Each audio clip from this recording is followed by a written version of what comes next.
G'day, Peter here from Comfort Zone Insulation team. We've just insulated this house, and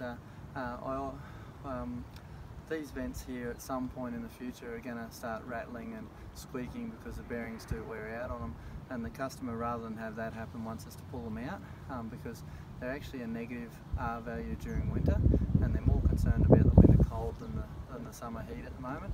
And so we're going to remove the vents for them.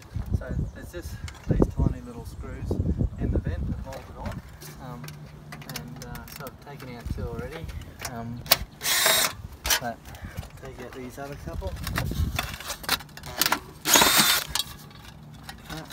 and then the top comes off.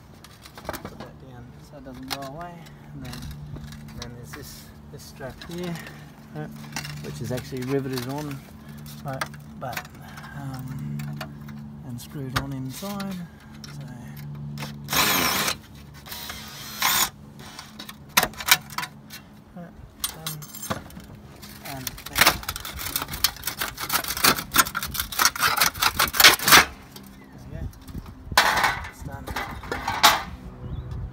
Just shows you how flimsy they are as far as your roof goes.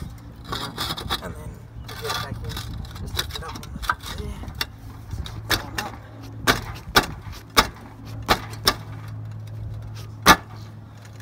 Nice. Right, and then just pull this one down again. Okay, so that's as easy it is to remove a vent, and when they're rattling and noisy, they're not doing anything for insulation value anyway, and maybe you're better off having us come along, pull them out, put in a good quality insulation. If that helps somebody, like, comment or share. Thank you. Bye.